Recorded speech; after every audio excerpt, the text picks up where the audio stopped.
माझं नाव अभय आहे. लोक म्हणतात की नशीब जन्माच्या वेळीच लिहिलं जातं आणि कदाचित माझ्या नशिबाने त्याच दिवशी माझ्याशी वैर धरलं असावं, ज्या दिवशी मी या जगात डोळे उघडले. माझी आई मला जन्म देताच कायमची या जगातून निघून गेली. एका छोट्या जीवावरून आईची सावली उचलली जाणं सोपं नसतं. पण माझ्या वडिलांनी त्या दुःखाला माझी कमजोरी बनू दिलं नाही. मला काय माहीत होतं की एक रात्र सर्व काही बदलून टाकणारी आहे. खोलीत गूढ अंधार होता. खिडकीबाहेर मुसळधार पाऊस जोरात कोसळत होता. जणू आकाशही काही अनर्थाची साक्ष देत होतं. ती एक भयानक रात्र होती, जिने माझ्या आयुष्याचं वळण कायमचं बदलून टाकलं. त्याचवेळी मी घराच्या दारात उभा माझ्या बाबांची वाट पाहत होतो, पूर्णपणे बेसावध की ते आता कधीच परत येणार नाही.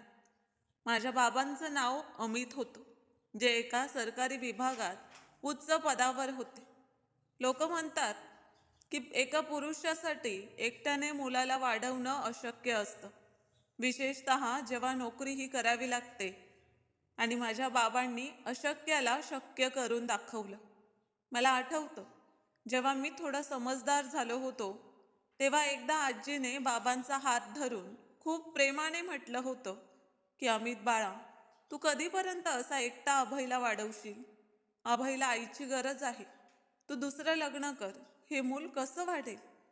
बाबांनी मला आपल्या मांडीवर उचललं, माझ्या कपाळाचं चुंबन घेतलं आणि हसत हसत आजीला म्हणाले की आई, जर माझ्या दुसऱ्या बायकोने अभयला आईचं प्रेम दिलं नाही, तर मी काय करणार, ज्याचा तो हकदार आहे? माझा मुलगा माझी संपूर्ण दुनिया आहे. मी त्याला सावत्र आईच्या दयेवर सोडू शकत नाही. मी त्याचा बाप आहे आणि मीच त्याची आईही. आणि खरंच त्यांनी मला कधीच आईची कमतरता जाणवू दिली नव्हती. ते सकाळी लवकर उठत, मला तयार करत, नाश्ता करवत आणि आपल्यासोबत ऑफिसला घेऊन जात. त्यांच्या ऑफिसमध्ये एक छोटी खोली होती, जिथे माझी खेळणीही ठेवलेली असत. ते फाईल्स निकालात काढत आणि मधून मधून येऊन माझ्यासोबत खेळतही. मी 4 वर्षांच्या वयापर्यंत जगातील सर्वात सुरक्षित जागा म्हणजे माझ्या बाबांच्या ऑफिसला समजत होतो. मग जेव्हा मी शाळेत जाऊ लागलो, तेव्हा आमचा दिनक्रम बदलला. ते मला स्वतः शाळेत सोडायला जात आणि परत येताना गेटवर उभे असत. घरी आल्यावर ते माझ्यासाठी जेवण बनवत, माझ्या प्रत्येक गोष्टीची पूर्तता करत. माझा महागड्या शाळेत प्रवेशही घेतला. माझे कपडे, माझे बूट, माझी बॅग, प्रत्येक गोष्ट उत्तम असायची. मी कधीच हा प्रश्न केला नाही की माझी आई कुठे आहे, कारण बाबांच्या प्रेमाने माझ्या मनात कधीच कोणतीही कमतरता निर्माण होऊ दिली नव्हती. मी 8 वर्षांचा होतो जेव्हा मला जगातील गोष्टींची समज येऊ लागली. बाबा मला नेहमी खरेदीसाठी सोबत घेऊन जात. ते मला प्रत्येक गोष्टीची किंमत सांगत, हे शिकवत की कोणती गोष्ट चांगली आहे आणि कोणती वाईट आहे. आमचं आयुष्य खूप छान चाललं होतं. असं वाटत होतं की जणू आम्हा दोघा बाप लेकाची एक वेगळीच दुनिया आहे, ज्यात दुःखाचा कोणताही भाग नाही. एक दिवस आम्ही बाजारात होतो की बाबांना पैशांची गरज पडली. ते मला घेऊन एका ATM मशीनच्या कॅबिनमध्ये गेले आणि मी आश्चर्याने त्या मशीनकडे पाहत होतो, ज्यात बटणं लावलेली होती. बाबांनी आपल्या खिशातून एक कार्ड काढलं आणि मशीनमध्ये टाकलं. त्यांनी मागे वळून माझ्याकडे पाहिलं आणि हसत हसत म्हणाले की अभय बाळा, पहा, एक जादुई कार्ड आहे.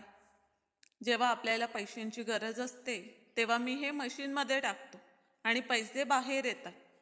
मी निरागसपणे डोळे विस्फारून विचारलं, बाबा, ही मशीन सर्वांना पैसे देते का? बाबांनी हसत माझ्या डोक्यावर हात फिरवला आणि गंभीरपणे समजावण्याचा प्रयत्न करत म्हणाले की नाही बाळा, ही मशीन फक्त तेव्हाच पैसे देते जेव्हा आपण तिला एक गुप्त कोड सांगतो. त्याला पिन कोड म्हणतात. आणि जर हा कोड चुकीचा झाला तर मग मशीनही रागवते आणि कार्ड परत देत नाही. मग बाबांनी मला मांडीवर उचललं, जेणेकरून मी पिन कोड पाहू शकेन.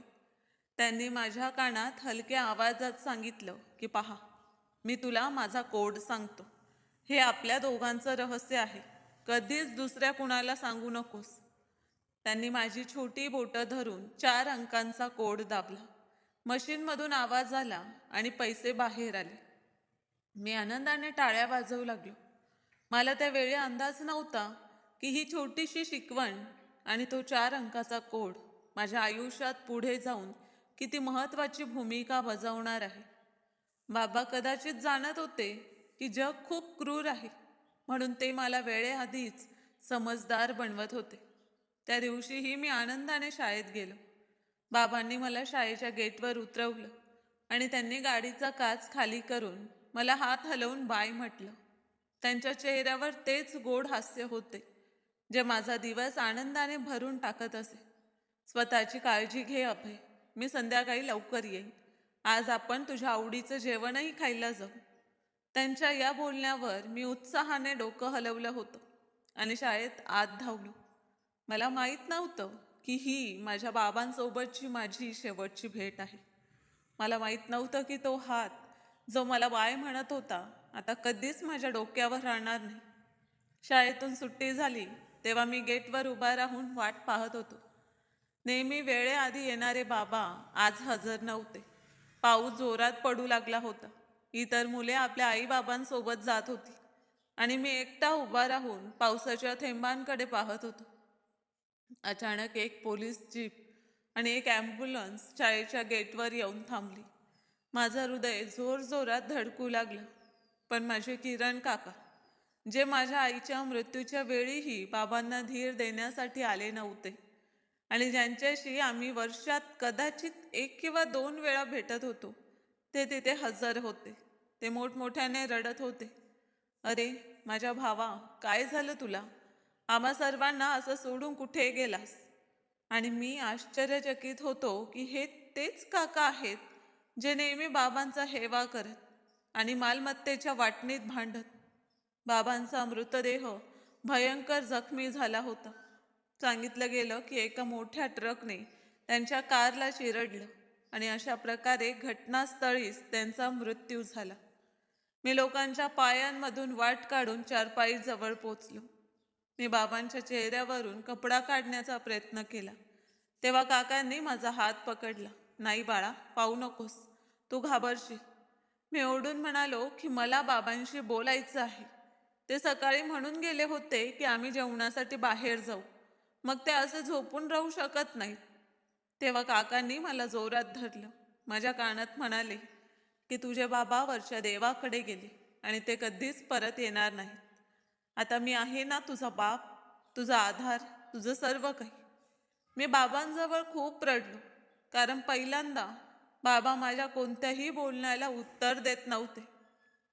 ते शांत पडले होते, कायमचे शांत. मला माहीत नव्हतं की त्यांचा मृत्यू कोणता अपघात नव्हता, तर एक मोठा कट होता. बाबांच्या अंतिम संस्कारानंतर किरण काका आणि काकू त्यांच्या 2 मुलांसह आमच्या घरात येऊन राहिले होते. काही दिवस नातेवाईकांचं येणं जाणं सुरू राहिलं, म्हणून सर्व काही ठीक होतं. पण जसे लोक आपापल्या घराकडे परत गेले तसे माझ्यावर अत्याचाराची रात्र पसरली. ते घर जे माझे होते, जिथे मी राजकुमार आणि मालक होतो, तिथे माझी स्थिती एका नोकरापेक्षाही वाईट झाली. बाबांच्या खोलीवर काकांनी कब्जा केला आणि मला स्टोरूमसारख्या एका छोट्या खोलीत हलवले. एक दुपारची गोष्ट आहे, जेव्हा मला खूप भूक लागली होती तेव्हा मी स्वयंपाकघरात गेलो, जिथे काकू जेवण बनवत होत्या. तेव्हा मी त्यांना घाबरत घाबरत म्हणालो की काकू, मला खूप भूक लागली आहे, काही जेवण द्या. त्या क्षणी काकूंनी हातातील चमचा जोरात भांड्यांवर आदळला आणि रागाने माझ्याकडे वळला. मोठा आला, भूक लागली आहे, दिवसभर फक्त भरपूर खायला हवं या अशुभला. तुझी आई तुला जन्म देताच मेली आणि बापालाही तूच खाल्लंस. जेव्हा पाहावं तेव्हा तोंड उचलून जेवण मागण्यासाठी येतो. मी त्यांना रडत रडत म्हणालो की पण बाबा तर मला वेळेवर जेवण देत होते. हे ऐकताच काकूंच्या तन मनात आग लागली. त्या वेगाने पुढे आल्या आणि माझा कान जोरात पिळला. माझी किंचाळी निघाली, सावध राहा, जर मेलेल्या माणसाचे नाव घेतले तर तो आता मेला आहे, राग झाला आहे.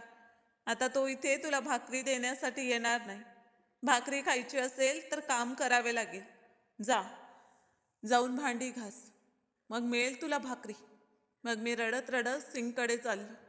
माझ्या छोट्या हातांनी ते मोठमोठे भांडे आणि भांडी सांभाळले जात नव्हते, पण पोटाची आग विझवण्यासाठी मी कसेबसे भांडी घासली. त्या रात्री मला भाकरी मिळाली, ज्याला खाऊन मी माझ्या खोलीत जाऊन बाबांच्या फोटोला चिकटून खूप रडलो होतो. अशा प्रकारे दिवस आठवड्यात आणि आठवडे महिन्यात बदलू लागले. किरण काकांनी बाबांच्या सर्व मालमत्तेच्या आणि बँक बॅलन्सच्या कागदपत्रांवर बनावट अंगठे आणि सही करून सर्व काही आपल्या नावावर करून घेतले होते आणि मला शाळेतून काढून टाकले. कारण काकांचे म्हणणे होते की इतक्या महागड्या शाळेचा खर्च ते उचलू शकत नाहीत, त्यांच्यासाठी हे ओझे आहे. तरीही ते माझ्या बाबांच्या पैशांवर ऐश करत होते. त्यांनी त्यांच्या स्वतःच्या निकम्या मुलांना त्या महागड्या शाळेत पाठवले आणि मी घरातील छोटी मोठी कामे करू लागलो होतो. कधी कधी काका मला जवळ बसवत आणि खूप विचित्र नजरांनी घुरत म्हणत की अभय, तुझ्या बाबांनी खूप माल कमावला होता. माहीत नाही त्यांनी ते कुठे लपवून ठेवले आहे. त्यांनी कधी तुला एखाद्या लॉकर किंवा गुप्त जागेबद्दल सांगितले होते का? आणि मी शांत राहायचो. मला बाबांची ATM वाली गोष्ट चांगलीच आठवत होती, पण मी कधीच तोंड उघडले नव्हते. माझ्या मनात एक अनोळखी भीती होती की जर मी ती गोष्ट सांगितली तर कदाचित हे लोक मला जीवाने मारतील आणि ते सर्व पैसेही हडप करतील. तरीही बाबांनी मला सांगितले होते की हे आपले रहस्य आहे आणि मी त्या रहस्याचा भाग होतो. आता थंडीही सुरू झाली होती, पण माझ्याकडे घालण्यासाठी उबदार कपडे नव्हते. माझे स्वतःचे महागडे आणि चांगले कपडे आता काकांच्या मुलांच्या अंगावर दिसत होते आणि मी जुन्या फाटक्या कपड्यात थरथरत असायचो. एक रात्र थंडी खूप जास्त होती. दात कटकटत होते. मी बाबांच्या जुन्या खोलीत लपून घुसलो, जेणेकरून तिथून कोणते तरी उबदार कपडे घेऊन मी स्वतःला आराम देऊ शकेन. मग कपाट उघडले तेव्हा समोर बाबांचे जुने ब्लँकेट पडलेले होते, जे ते नेहमी आपल्यासोबत ठेवत. ते म्हणत की हे त्यांना त्यांच्या आईने दिले होते. घरात प्रत्येक प्रकारची सोय असूनही बाबांना आराम त्या ब्लँकेटमध्येच मिळत असे. मी ते ब्लँकेट छातीला लावले तेव्हा मला बाबांचा सुगंध आला. असं वाटलं की जणू बाबांनी मला आपल्या मिठीत घेतले आहे. मी तिथे जमिनीवर ते ब्लँकेट ओढून झोपलो. बऱ्याच वेळानंतर मला कोणाच्या असण्याची जाणीव झाली. मी अजून झोपण्याचा प्रयत्न करत होतो की अचानक दार उघडले आणि किरण काका आत आले. त्यांच्या डोळ्यात विचित्र भीती होती. त्यांनी मला बाबांच्या ब्लँकेटमध्ये गुंडाळलेलं पाहिलं तेव्हा त्यांच्या चेहऱ्यावर एक क्रूर स्मित आले. ते राजकुमार साहेब इथे आराम करत आहेत, उठा, चला माझ्यासोबत. मी घाबरून उठून बसलो. कुठे? तेव्हा काकांनी माझ्या खांद्यावर हात ठेवला, जो बाहेरून प्रेमाने भरलेला होता, पण त्याची पकड खूप कडक होती. तुला तुझ्या बाबांना भेटवण्यासाठी घेऊन जाईन. काय माहीत, तिथे तुझ्या बाबांना तुझ्याशी काही बोलायचे असेल आणि कदाचित ते सांगतील की त्यांनी उरलेली संपत्ती कुठे लपवली आहे. मी काकांकडे पाहिले. एका मुलासाठी आपल्या बाबांबद्दल ही गोष्ट ऐकणं किती आरामदायक असू शकतं. ते खरंच बोलतील का? हो हो, का नाही, चल तर. काकांनी ते जुने ब्लँकेट माझ्या भोवती चांगले गुंडाळले आणि मला मांडीवर उचलले. मी खूप आनंदी होतो की काका मला स्मशान घाटाकडे घेऊन जात आहेत, जिथे बाबांचा अंतिम संस्कार झाला होता. पण मला माहीत नव्हते की हा प्रवास मला बाबांच्या आठवणीच्या जागी एका अशा जागी घेऊन जाईल जिथून परतण्याचा रस्ताही खूप कठीण होता. काका मला घेऊन बाहेर निघाले तेव्हा पाऊस अजूनही पडत होता. गाडीत बसताना मी विचार केला की कदाचित आज माझी प्रार्थना ऐकली गेली आहे. पण मला काय माहीत होते की आजची रात्र माझ्या आयुष्यातील सर्वात भयानक रात्र होणार आहे. गाडीचे वायपर वेगाने चालत होते, पण बाहेर पडणाऱ्या मुसळधार पावसामुळे काहीही स्पष्ट दिसत नव्हते. मी मागच्या सीटवर बसून बाबांच्या त्या जुन्या ब्लँकेटमध्ये गुंडाळून थरथरत होतो. गाडीच्या आत एक विचित्र गुदमरल्यासारखे वातावरण होते. कदाचित यामुळे की किरण काका सतत शांत होते आणि वारंवार मागे पाहण्याच्या आरशातून मला घुरत होते. त्यांच्या नजरात एक अशी भीती होती जी मी त्यावेळी समजू शकलो नव्हतो. मी घाबरत घाबरत माझ्या छोट्या आवाजात विचारले की काका, स्मशान घाट खूप दूर आहे का? इतक्या रात्री तिथे जाण्याने आपल्याला भीती तर वाटणार नाही? तेव्हा काकांनी मला मागे न वळता कठोर आवाजात उत्तर दिले की शांत राहा, जास्त प्रश्न करू नकोस. आपण स्मशान घाटाकडे जात नाही, आपण अशा जागी जात आहोत जिथे तुझे बाबा तुझी वाट पाहत आहेत. हे ऐकून माझ्या मनात आनंदाची एक लाट उसळली. बाबा माझी वाट पाहत आहेत याचा अर्थ ते जिवंत आहेत. मी उत्साहाने ब्लँकेट छातीला आणखी जवळ ओढले होते. कदाचित काका मला सरप्राईज देणार होते. मी खिडकीतून बाहेरच्या अंधारात डोकावण्याचा प्रयत्न केला, पण पावसाच्या थेंबांनी आणि गाडीच्या वेगाने सर्व काही धूसर झाले. काही वेळानंतर गाडी सुनसान भागात शिरली. इथे स्ट्रीट लाईटही कमी होत्या आणि ज्या होत्या त्या हलक्या जळत होत्या. मग गाडी एका जुन्या इमारतीसमोर येऊन थांबली. त्या इमारतीचे लोखंडी मोठे गेट बंद होते आणि त्यावर एक हलका बल्ब जळत होता. काकांनी गाडीचे इंजिन बंद केले नाही, तर ते तिथेच बसून मला आदेश देऊ लागले की खाली उतर लवकर. आणि मी आश्चर्यचकित झालो. इथे? पण काका, इथे तर कुणीही नाही. बाबा आत आहेत का? तेव्हा काकांनी रागाने दार उघडले, बाहेर निघाले आणि मागचे दार उघडून मला बाजूने पकडून बाहेर ओढले. पावसाचे थंड पाणी थेट माझ्या तोंडावर पडले. मी थंडीने थरथरत ब्लँकेट डोक्यावर ओढले. काकांनी मला गेट जवळच्या त्या छोट्या आडोशाखाली उभं केलं, जिथे पावसापासून मी थोडं वाचत होतो. त्यांनी मला तिथे बसवले आणि माझ्या डोळ्यात बघत म्हणाले की इथे बस, इथून हालू नकोस. मी गाडी पार्क करून येतो, मग आपण आत जाऊ. आतच आहेत तुझे बाबा. आणि त्या क्षणातही मी निरागसपणे डोके हलवले. ठीक आहे काका, मी इथेच बसलो आहे, तुम्ही लवकर या. मग काका मागे वळले आणि वेगाने गाडीकडे धावले. ते गाडीत बसले आणि एक क्षणही वाया न घालवता गाडीला रिव्हर्स गिअर टाकला. मी तिथेच बसून त्यांना पाहत होतो. आशा करत होतो की ते गाडी फिरवून परत येतील. पण गाडीने एक जोरदार धक्का खाल्ला आणि मग वेगाने अंधारात नाहीशी झाली. मी तिथेच बसून राहिलो. 1 मिनिट गेला, 2 मिनिटे, ते 10 मिनिटे गेली. पावसाचा वेग वाढतच जात होता. माझ्या आजूबाजूला सन्नाटा होता. फक्त ढगांच्या गडगडाटाचा आणि पावसाच्या पडण्याचा आवाज होता. मला अचानक भीती वाटू लागली. काका, मी थरथरत्या आवाजात त्यांना हाक मारली, पण पुन्हा कोणतेही उत्तर आले नाही. काका, तुम्ही कुठे आहात? यावेळी मी थोडा जोरात आवाज दिला. माझा आवाज त्या निर्जन रस्त्यावर गुंजत राहिला. मला विश्वासच बसत नव्हता की ते मला सोडून गेले. कदाचित गाडी खराब झाली आहे किंवा कदाचित ते रस्ता चुकले. मी माझ्या मनाला समाधान देऊ लागलो. मी माझे डोके गुडघ्यात ठेवले. प्रतीक्षेची ही वेळ किती लांब होती मला अंदाजच नव्हता. माझे डोळे जड होऊ लागले आणि थकवा आणि थंडीमुळे मी तिथेच गेटला टेकून झोपलो.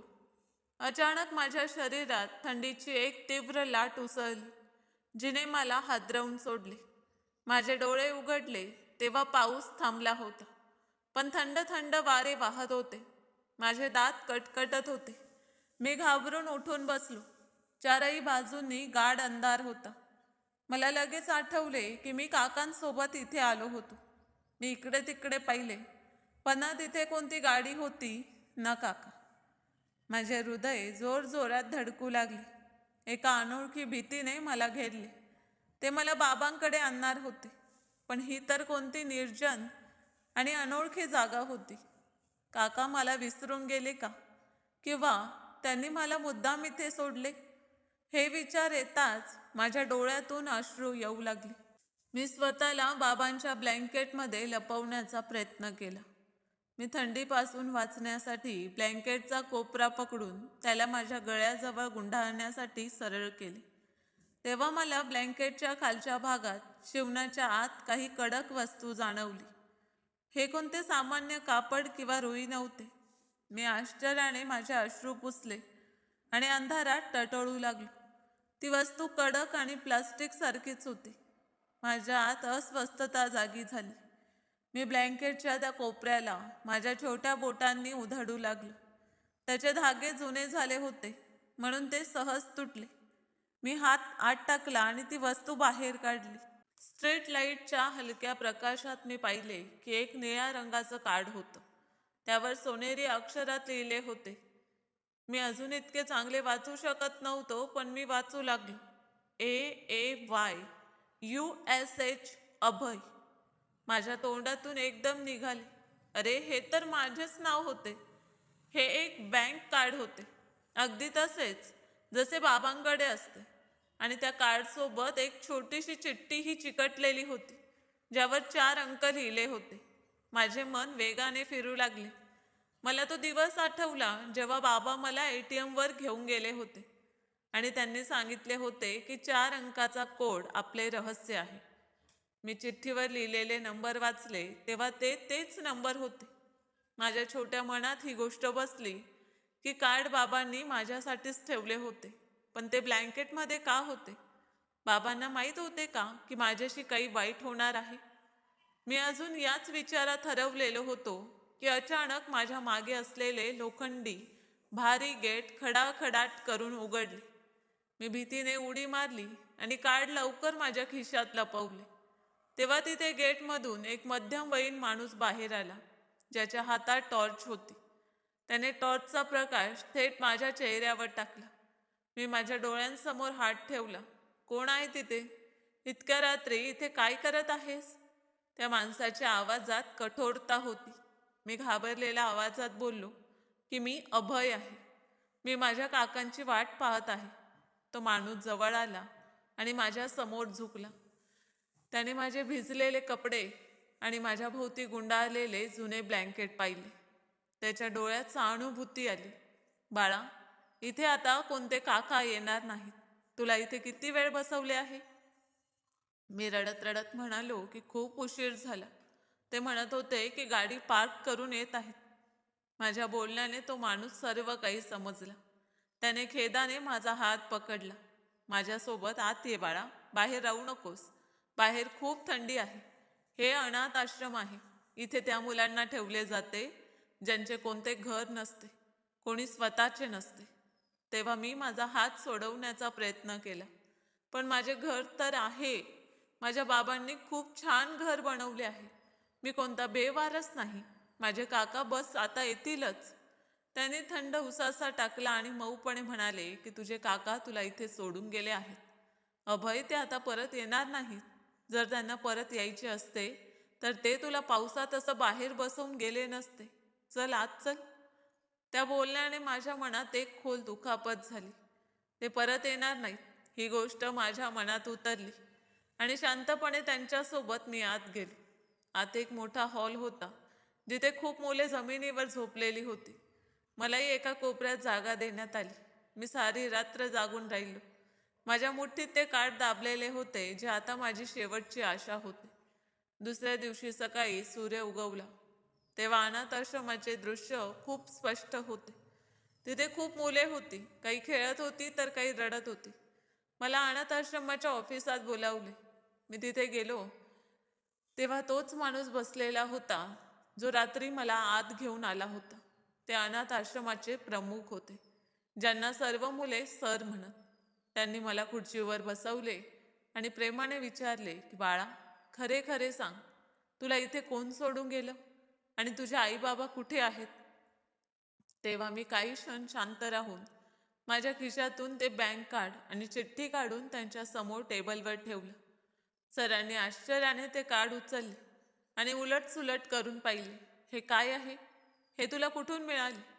मी रडक्या आवाजात म्हणालो की हे माझ्या बाबांचे आहे. त्यांनी हे ब्लँकेटमध्ये लपवून ठेवले होते. त्यावर माझे नाव लिहिले आहे आणि ही जी चिठ्ठी आहे यात त्याचा कोड आहे. बाबा म्हणत की या मशीनमधून पैसे निघतात. सर आश्चर्यचकित राहिले. त्याने कार्डवर माझे नाव वाचले आणि मग चिठ्ठी पाहिली. ते काही वेळ खोल विचारात बुडाले. मग हसून म्हणाले की तुझे बाबा खूप समजूतदार माणूस वाटतात. कदाचित त्यांना माहीत होते की त्यांच्या जाण्यानंतर त्यांच्या मुलाशी कसे वागले जाईल. हे तुझे आहे बाळा. जर यात काही पैसे असतील तर ते फक्त तुझे असतील. मी आशेने भरलेल्या नजरांनी त्यांना पाहिले. आपण पाहू शकतो का की यात किती पैसे आहेत? मी या पैशांनी माझ्या घराकडे परत जाऊ इच्छितो. मी ते घर काकांकडून परत घेऊ इच्छितो. तेव्हा सरांनी डोकं होकारार्थी हलवले. हो, आपण पाहू शकतो. चल माझ्यासोबत. ते मला जवळच्या बाजारात असलेल्या एका ATM मशीनवर घेऊन गेले. रस्त्यात माझे हृदय जोरजोरात धडकत होते. खरंच त्यात पैसे असतील का?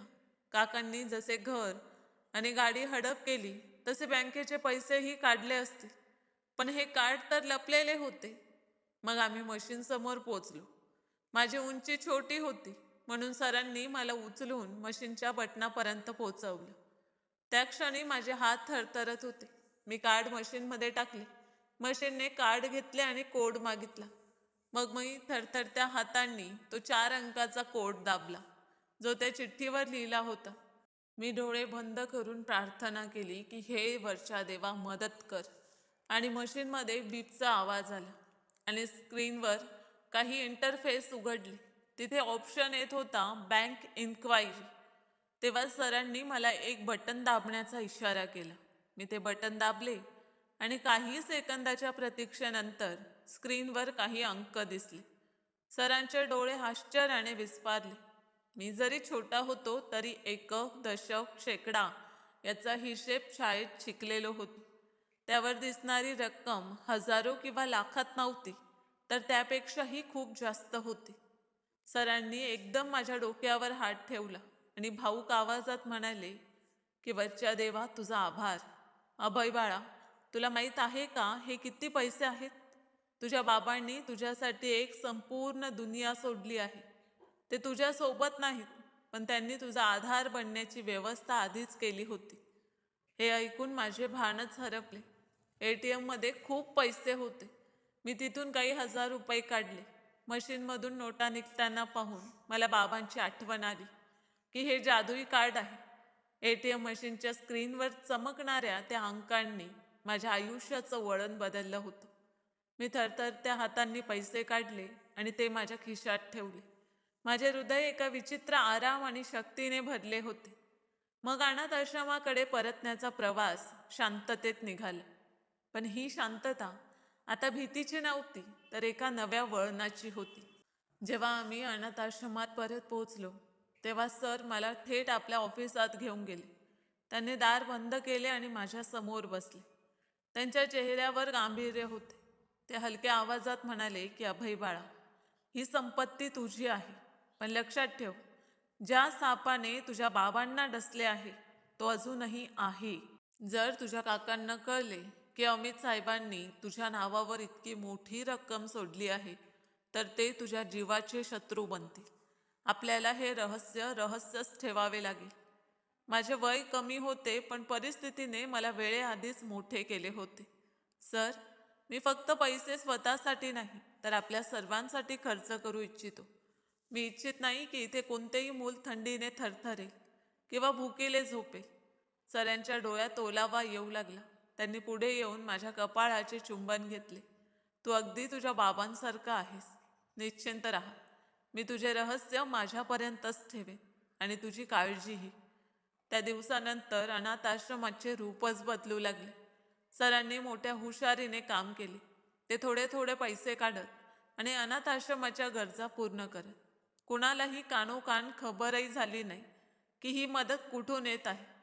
मुलांसाठी नव्या गाद्या आल्या, उबदार ब्लँकेटची व्यवस्था झाली आणि सर्वात महत्त्वाचे म्हणजे आमच्यासाठी चांगल्या शिक्षकांची व्यवस्था केली.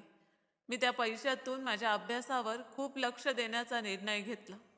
मी जाणतो की फक्त ही संपत्ती ही मला माझी हरवलेली जागा परत देऊ शकत नाही. मला शक्ती हवी होती आणि ती शक्ती मला अभ्यास आणि कायद्याने मिळत होती.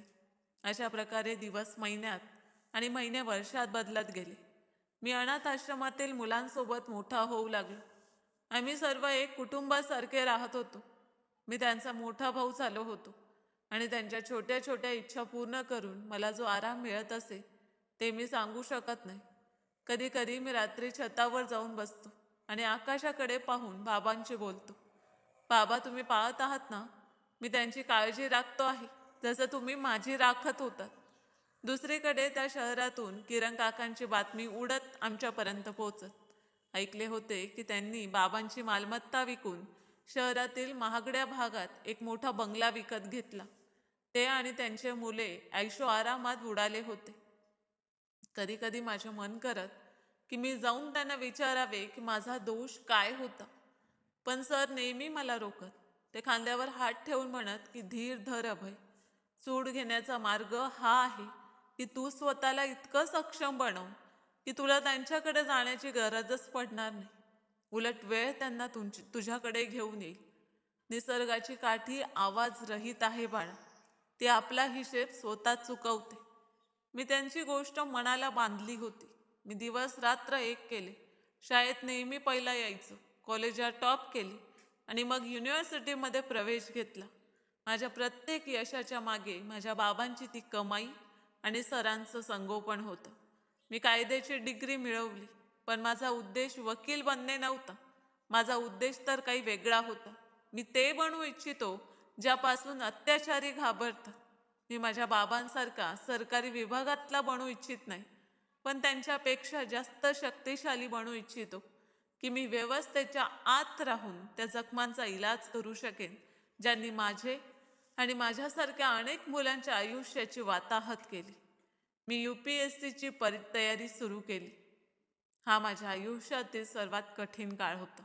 मी दिवसा अनाथ आश्रमाचे व्यवस्थापन सांभाळायचो, छोट्या मुलांना शिकवायचो आणि रात्री पुन्हा जागून माझ्या पुस्तकात हरवायचो. माझे डोळे लाल राहायचे, डोक्यात दुखणे राहायचे, पण मी विश्रांतीला स्वतःवर हावी होऊ दिले नाही. मग परीक्षेचे दिवस जवळ आले. मी माझी पूर्ण शक्ती लावली होती. त्यानंतर इंटरव्ह्यूचा टप्पा सुरू झाला. तिथे समोर बसताना मला बाबा आठवले. त्यांनी नेहमी सत्याची साथ दिली होती. इंटरव्ह्यू घेणाऱ्या अधिकाऱ्याने मला विचारले की अभय, तुम्ही पोलीस अधिकारी का बनू इच्छिता? तुमच्याकडे तर आणखी खूप मार्ग आहेत. तेव्हा मी आत्मविश्वासाने भरलेल्या आवाजात उत्तर दिले की सर, मी बालपणात पाहिले आहे की जेव्हा कायदा कमकुवत पडतो तेव्हा अनाथांच्या डोक्यावरून छत हिसकावली जाते. मी ती भिंत बनू इच्छितो जिच्याशी टक्कर देऊन अत्याचाराचं वादळ मागे फिरेल. माझे बाबा एक प्रामाणिक माणूस होते. मी त्यांचे अपूर्ण मिशन पूर्ण करू इच्छितो. माझ्या उत्तरात इतकं दुःख आणि सत्य होते की संपूर्ण पॅनल शांत झाले. निकालाच्या दिवशी मी अनाथ आश्रमाच्या बैठक खोलीत मुलांच्या मध्ये बसलेलो होतो. सर लॅपटॉपवर यादी तपासत होते आणि त्यांचे हात थरथरत होते. त्यांनी जोरदार आवाज काढला, अरे अभय बाळा, तू तर कमाल केलीस. तू परीक्षा उत्तीर्ण झालास. आश्रमात आनंदाची लाट उसळली. मुले माझ्याशी चिकटली. सरांच्या डोळ्यातून आनंदाचे अश्रू वाहू लागले होते. मी आकाशाकडे पाहिले आणि हसलो. बाबा, तुमचा मुलगा पोलीस अधिकारी झाला. प्रशिक्षणाचा काळ खूप कठोर होता. माझ्या भूतकाळातील कठोरतेसमोर हे काहीच नव्हते. मी प्रत्येक कठीण परिस्थितीत स्वतःला सिद्ध केले. पासिंग आउट परेडच्या दिवशी जेव्हा माझ्या खांद्यावर तारे सजवले गेले तेव्हा माझ्यासोबत कोणते रक्ताचे नाते नव्हते, पण सर तिथे हजर होते. त्यांनी बाबा बनून माझ्या खांद्यावर बॅज लावले. तो क्षण माझ्या आयुष्यातील सर्वात मौल्यवान क्षण होता. माझ्या शहरात मी SP च्या पदावर नियुक्त झालो. ते शहर होते जिथे कधी मला पावसाच्या रात्री धक्का दिला गेला होता आणि आज मी या शहराचा रक्षक बनून परतलो. माझ्या पहिल्या नियुक्तीच्या दरम्यान मला लाच आणि शिफारशींचाही सामना करावा लागला. माझ्या ऑफिसात मोठमोठे राजकीय नेते आणि प्रत्येक प्रकारचे लोक येत आणि नोटांच्या गठ्ठा माझ्या टेबलावर ठेवत.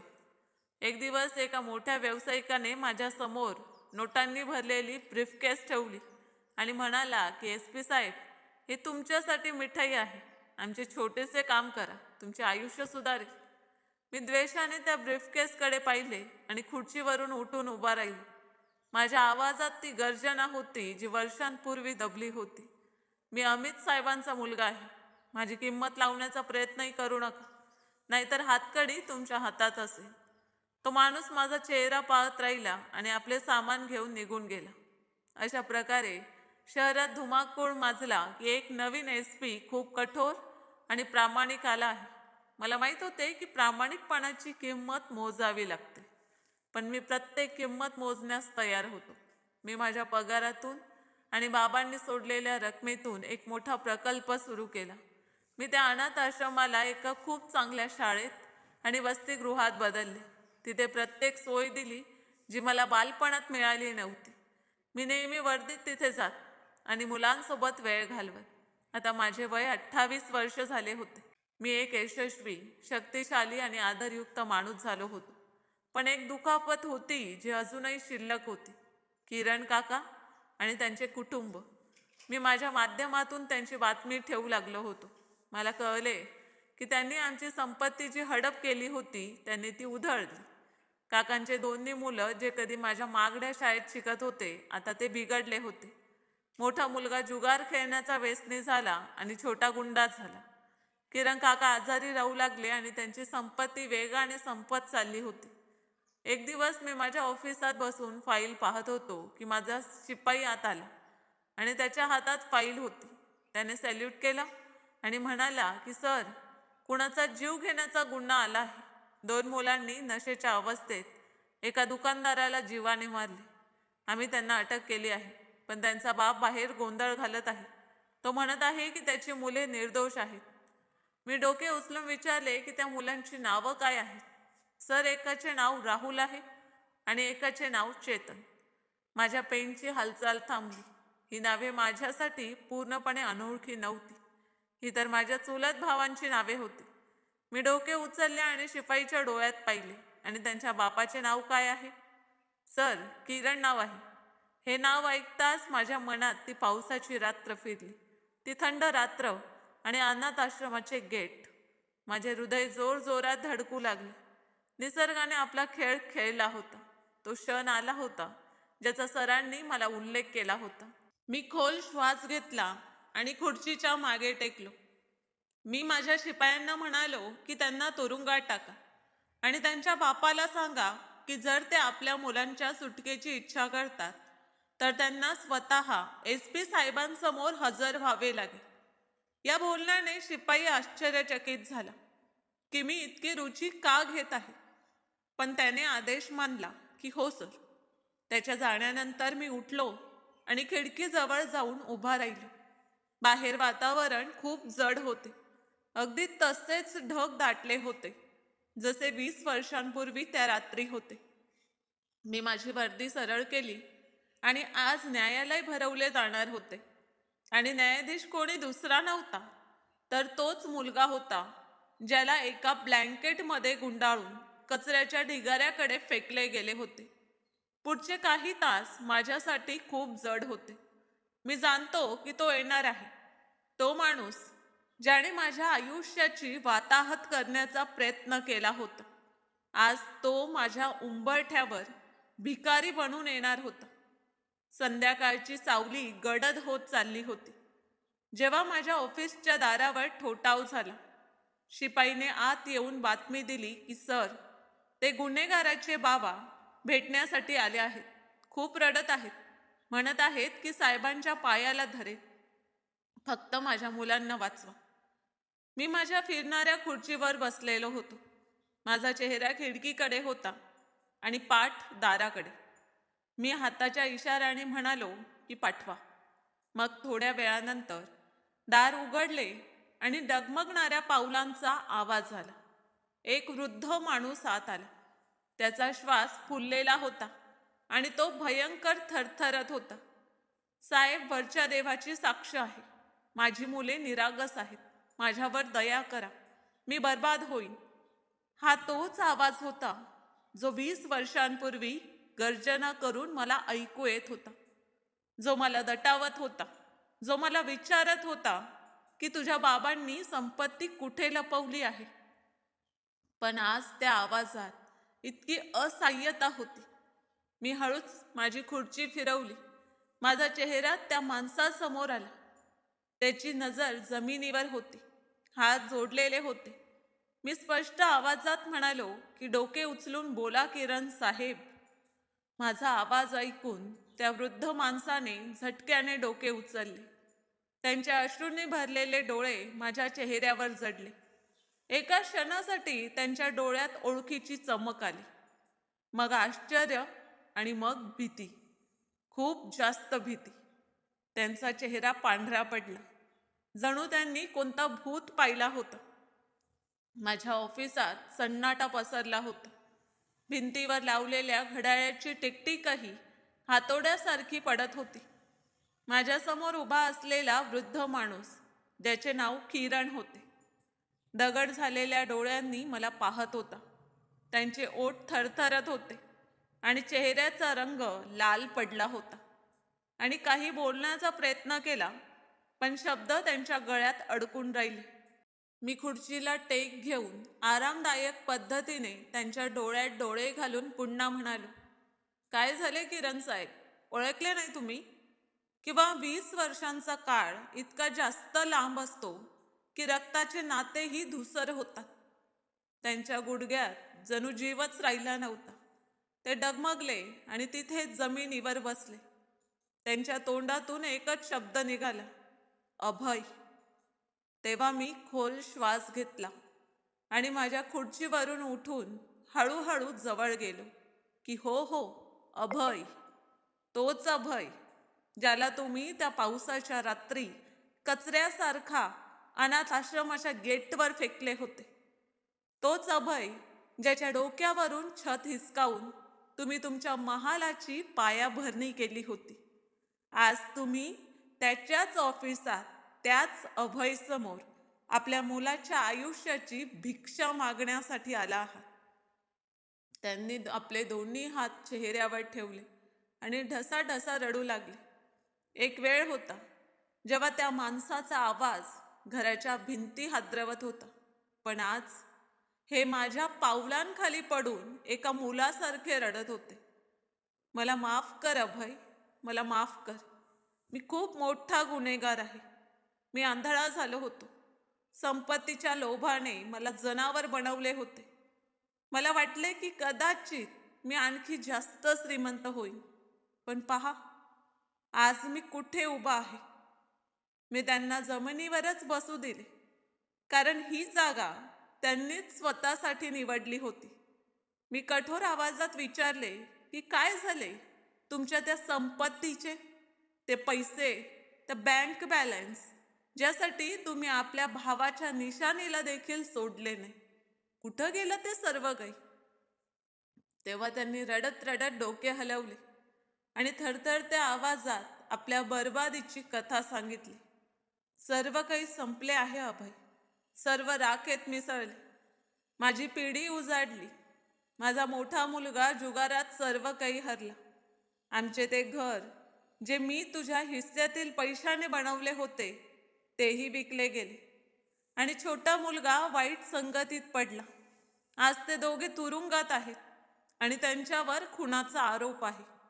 माझ्याकडे 1 रुपयाही नाही की मी वकील करू शकेन.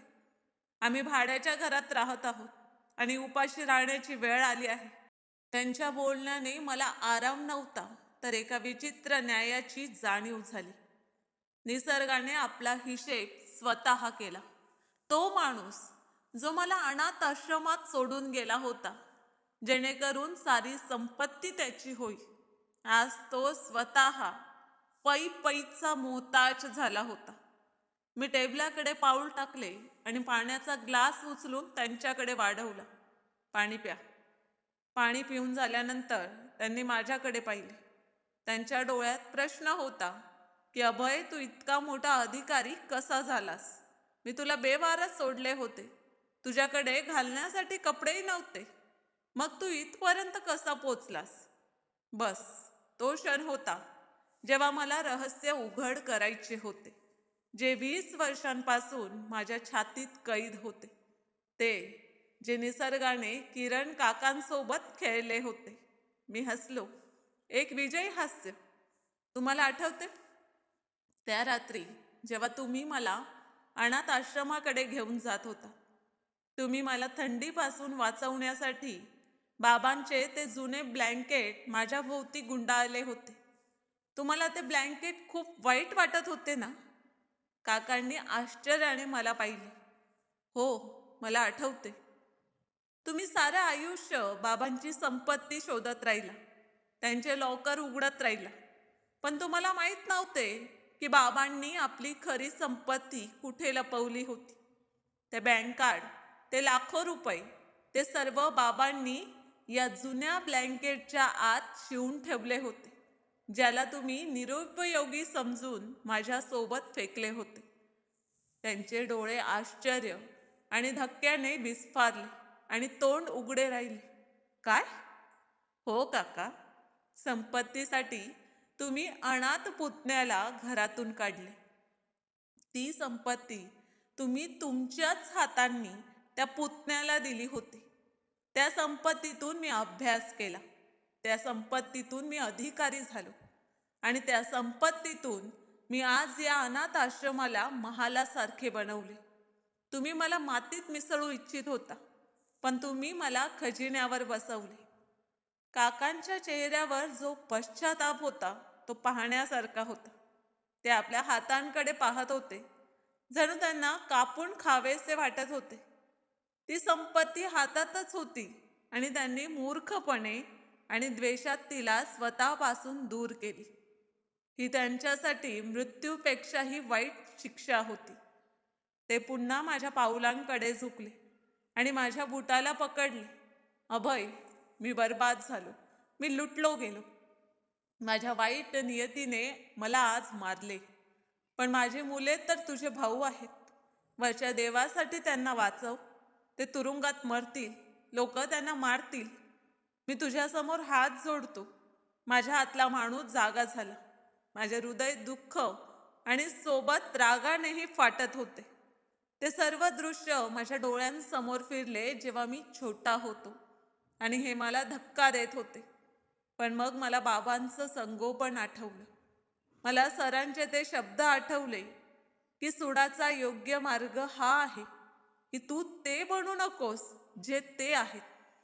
जर मी आज त्यांना रिकाम्या हाताने परत पाठवले तर माझ्यात आणि काकात काय फरक राहील? मी अमित साहेबांचा मुलगा अभय होतो. मी इतका छोटा तर होऊ शकत नव्हतो. जेव्हा काका माझ्या पायांजवळ पडून रडत होते तेव्हा माझ्या संस्कारांनी हे सर्व सहन केलं नाही. मी पुढे येऊन त्यांना बाजूने पकडून उचलले. ते अजूनही रडत होते. त्यांचे शरीर कोरड्या पानासारखे थरथरत होते. मी त्यांना खुर्चीवर बसवले आणि माझ्या खुर्चीकडे परत गेलो. मी फोन उचलला आणि शहरातील सर्वात मोठ्या वकिलाचा नंबर डायल केला. हॅलो, मी SP अभय बोलत आहे. एक गुन्हा आहे. खुनाचा आरोप आहे 2 मुलांवर, राहुल आणि चेतन. हो, मी इच्छितो की तुम्ही त्यांची केस लढा आणि त्यांच्या जामिनाची व्यवस्था करा. शुल्काची चिंता करू नका. ते मी वैयक्तिकरित्या स्वतः देईन. काका अविश्वासाने मला पाहत होते की ज्या पुतण्याला त्यांनी बर्बाद केले तो आज त्यांच्या मुलांना वाचवत आहे. फोन ठेवल्यानंतर मी ड्रॉवरमधून चेकबुक काढले आणि रकमेचा चेक कापून त्यांच्या समोर ठेवला. हे काही पैसे आहेत. याने तुमचा उपचार करा आणि घराचे राशन भरा. वकील न्यायालयात पोहोचत आहे. तो तुमच्या मुलांच्या जामिनाचीही व्यवस्था करेल. त्यांच्या डोळ्यातून अश्रू थांबण्याचे नाव घेत नव्हते. ते थरथरत्या आवाजात म्हणाले की अभय, तू इतका चांगला का आहेस? मी तुझ्याशी काय काय केले नाही? तू मला तुरुंगात का टाकले नाहीस? तू सूड का घेतला नाहीस? मी खिडकीकडे स्वतःचा चेहरा वळवला, जिथे पाऊस सुरू झाला होता. अगदी तसाच पाऊस जसा 20 वर्षांपूर्वी पडत होता. सूड कमकुवत लोक घेतात आणि मी कमकुवत नाही. मी हे सर्व यासाठी नाही केले की मला तुमच्यावर प्रेम आहे किंवा मी ते सर्व विसरलो आहे. मी हे सर्व यासाठी केले कारण हे माझ्या बाबांचे संस्कार आहेत. त्यांनी मला शिकवले होते की पडणाऱ्यांना ठोकर मारत नाहीत तर हात देऊन उचलतात. ते उठून उभे राहिले. त्यांनी पुढे येऊन माझ्या डोक्यावर हात ठेवू इच्छित होते. मला आपल्या मिठीत घेऊ इच्छित होते. ते कदाचित समजत होते की या मदतीनंतर सर्व काही ठीक होईल. नातेही जोडले जातील आणि पुन्हा ते माझे काका बनतील. पण मी लगेच पाऊल मागे घेतले आणि माझा हात रोखण्यासाठी उचलला. माझ्या चेहऱ्यावर आता मऊपणा नव्हता, तर एक निर्णय, जड गांभीर्य होते. ते प्रश्न भरल्या नजरांनी मला पाहू लागले. मी तुमची मदत केली, तुमच्या मुलाला वाचवले, तुम्हाला खर्चही दिला आणि वचन देतो की प्रत्येक महिन्यात तुमच्या घरात एक रक्कम पोचवत राहील. तुम्हाला कधी कुणासमोर हात पसरवण्याची गरज पडणार नाही. पण माझ्याकडून कोणत्या नात्याची आशा ठेवू नका. ना मी तुमचा पुतण्या आहे, ना तुम्ही माझे काका आहात. आपले नाते तर तेव्हाच संपले होते जेव्हा तुम्ही गाडीचे दार बंद केले होते आणि मागे वळूनही पाहिले नव्हते. काका तडफडून म्हणाले की अभय बाळा, असं म्हणू नकोस. मी सुधारलो आहे. मला एक संधी तरी दे. आपण सर्व मिळून राहू. मी डोके नकारार्थी हलवले. माझ्या आवाजात आता तो निर्णय होता ज्याला जगातील कोणतीही शक्ती बदलू शकत नाही. नाही किरण साहेब, काच तुटली तर जोडता येऊ शकते, पण त्यात तड नेहमी राहते. आणि इथे तर काच राहिली नाही, फक्त तुकडे तुकडे आहेत. मी तुमचा आधार बनू शकतो, पण तुमचा आपला बनू शकत नाही. ते डोके झुकवून शांत झाले. आता त्यांना समजले होते की त्यांनी काय हरवलं आहे. ती संपत्ती जी कदाचित त्यांना पुन्हा मिळेल, पण तो आदर आणि आपलेपणा जो त्यांनी हरवला होता, तो आता कधीच परत येऊ शकत नाही. ते हलक्या पावलांनी दाराकडे वळले. दारावर पोहोचून आणि मागे वळून ओल्या डोळ्यांनी मला पाहिले आणि मग ते डोके झुकवून बाहेर निघून गेले. त्यांच्या जाण्यानंतर मी बराच वेळ खिडकीतून बाहेर पडणाऱ्या पावसाकडे पाहत राहिलो. माझे हृदय आज खूप हलके होते. मी माझे ओझे उतरवले होते. आज मला अनाथ आश्रमात जायचे होते. तिथे सर आणि मुले माझी वाट पाहत होते. मी माझी टोपी उचलली, डोक्यावर ठेवली आणि ऑफिसातून बाहेर निघालो. बाहेर माझी सरकारी गाडी उभी होती. मी गाडीत बसलो आणि ड्रायव्हरला अनाथ आश्रमात चालण्यास सांगितले. रस्त्यात पाऊस आणखी जोरात पडू लागला.